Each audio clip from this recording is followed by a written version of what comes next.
Hello friends, अस्सलाम वालेकुम। दोस्तों, जैसा कि आप जानते हैं कि रोटी और ब्रेड एक अहम ग़िज़ा है। इसे दुनिया भर के लोग हजारों सालों से खा रहे हैं। लेकिन क्या आप जानते हैं जब ब्रेड बनी तो ये दिखती कैसी थी? जबकि आज तो हम ज्यादातर स्लाइसिस की शेप में बड़े मजे लेकर कभी जैम, चॉकलेट और बटर लगाकर और कभी डिफरेंट डिशेस बनाकर, जैसे कि bread roll, bread sandwich, bread garlic, bread pizza, bread naan और इनके अलावा भी बहुत सी अलग अलग डिशेस बनाकर बड़े मजे लेकर खाते हैं।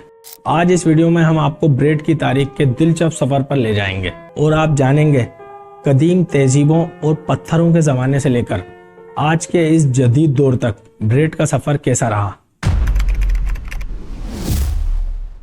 दोस्तों, हिस्टोरियंस के मुताबिक दुनिया में ब्रेड से पहले रोटी बनाई गई थी, इसलिए पहले दोनों में फर्क जान लेते हैं। जैसे कि आप जानते हैं, रोटी बेसिकली आटा और पानी मिक्स करके बनाई जाती है और इसका टेस्ट बढ़ाने के लिए नमक भी ऐड किया जाता है, जबकि ब्रेड में मैदा, पानी, नमक, बहुत से केमिकल्स की सूरत में प्रिजर्वेटिव्स वगैरह और सबसे जरूरी अज्जा यीस्ट शामिल किया जाता है। दोस्तों, हमारी कहानी शुरू होती है हजारों साल पहले इजिप्ट के दौर से, जहां लोगों ने गंदम को आटे की शक्ल में पीसना सीखा। फिर आटे को वो पानी में मिक्स करके गोल पेड़े तैयार करते थे और फिर रोटी पकाने और सेकने के लिए चपटे पत्थरों का इस्तेमाल करते थे, जबकि कुछ आटे का पेड़ा बनाकर डायरेक्ट अंगारों पर सेक लेते थे और कुछ भट्टियों में पका लेते थे। इस तरह सादा रोटी तैयार हो जाती थी। दोस्तों, जबकि ब्रेड मेकिंग में सबसे जरूरी अज्जा यीस्ट है, इसके जरिए ही ब्रेड फूलती है।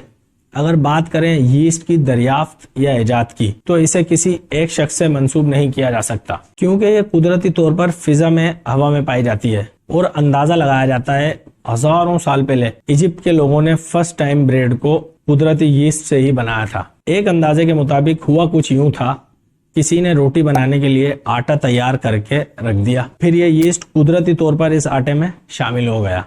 फिर जब ये आटा रोटी बनाने के लिए भट्टी में डाला गया तो ये रोटी यीस्ट की वजह से फूल कर ब्रेड की शक्ल में तैयार हो गई और ये खाने में पहले से ज्यादा मजेदार और नरम लगी। लेकिन इस तरह ब्रेड हर बार तैयार नहीं हो पाती थी, क्योंकि कुदरती यीस्ट हर बार आटे में शामिल नहीं होता था। फिर किसी ने कहा आटा और पानी अच्छी तरह मिक्स करके बहुत देर के लिए खुली फिजा में रख दिया जाए और ब्रेड बनाने के लिए इस पुराने आटे को नए आटे में मिक्स किया जाए तो ब्रेड तैयार हो जाएगी। लेकिन यह तरीका भी 100% कामयाब नहीं हुआ। इस तरह भी ब्रेड हर बार तैयार नहीं हो पाती थी और फिर वक्त गुजरता रहा और लोग अपने अपने तरीकों से ब्रेड तैयार करते रहते थे। दोस्तों, ब्रेड तैयार करने के इस प्रोसेस को फर्मेंटेशन प्रोसेस कहा जाता है। तकरीबन 18वीं सदी के मिडिल में लुइस पेस्चर नाम के एक फ्रांसीसी माइक्रोबायोलॉजिस्ट ने माइक्रोबायल फर्मेंटेशन थ्योरी में फर्मेंटेशन प्रोसेस के बारे में बताया। जैसे कि जब यीस्ट आटे में मिक्स होता है तो ये आटे में मौजूद कार्बोहाइड्रेट्स के साथ मिलकर दो नए केमिकल्स कार्बन डाइऑक्साइड और इथेनॉल बनाता है। इन केमिकल्स की वजह से ब्रेड फूलती है और सॉफ्ट हो जाती है। दोस्तों, ब्रेड को अहमियत मिलने के हिसाब से दौरे इजिप्ट के बाद एक दौर आया रोमन एम्पायर्स का। रोमी सल्तनत के जमाने में बेकिंग को नेक्स्ट लेवल पर ले जाया गया। रोमन्स ने पेस्ट्रीना नाम से मशहूर पब्लिक बेकरीज कायम की। यहाँ से आवाम को रोटी और ब्रेड फराहम की जाती थी। फिर वक्त गुजरता रहा और आहिस्ता आहिस्ता ब्रेड मेकिंग एक प्रोफेशन बन गया। लोग इससे अच्छा बिजनेस करने लगे और वक्त में आगे चलें तो फाइनली 18वीं सदी में ये प्रोफेशन भी बड़े बिजनेसमैन की नजर में आ गया। ब्रेड बनाने की बड़ी बड़ी फैक्ट्रीज लगना शुरू हो गई। फिर पहले से ज्यादा ब्रेड बनने लगी। लेकिन फिर यहाँ भी एक प्रॉब्लम आ रही थी, क्योंकि ब्रेड की डिमांड ज्यादा थी और फैक्ट्रियां पब्लिक डिमांड के मुताबिक ब्रेड नहीं बना पा रही थी, क्योंकि ज्यादा ब्रेड बनाने के लिए तमाम अज्जा को मिक्स करने के लिए ज्यादा टाइम लग जाता था।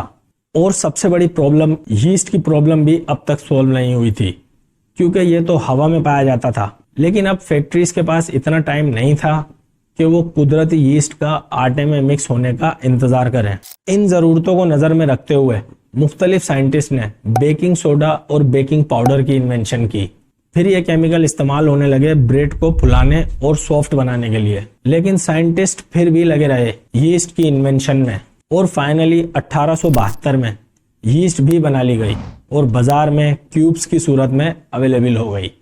और साथ साथ कुछ मशीन्स भी बनाई गई, जिसमें 3 मशीन्स ने ब्रेड मेकिंग को और ज्यादा फास्ट कर दिया था। एडविन लाक्रोइक्स ने एक मशीन बनाई जो गंदम में से छिलका अलग करके बिल्कुल साफ आटा निकाल देती थी, जिसे हम कहते हैं रिफाइंड फ्लोर।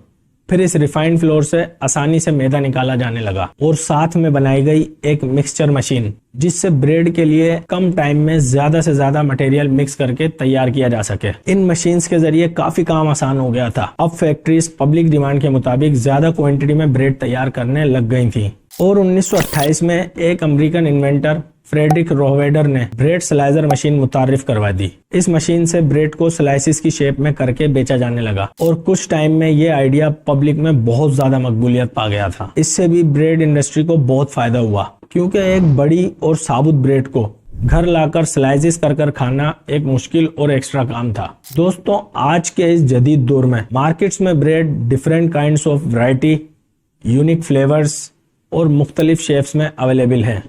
लिहाजा अगली बार जब आप एक फ्रेश ब्रेड को मजे लेकर खाएं तो तारीख के इस नाकाबिल यकीन सफर को याद रखें, क्योंकि कदीम तहजीबों से लेकर आज के इस जदीद दौर तक ब्रेड हमारी गिज़ा का हिस्सा बनी हुई है।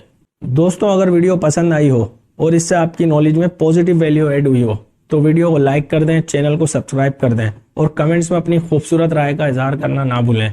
अपना खास ख्याल रखें। तब तक मिलते हैं नेक्स्ट वीडियो में। खुदा हाफिज।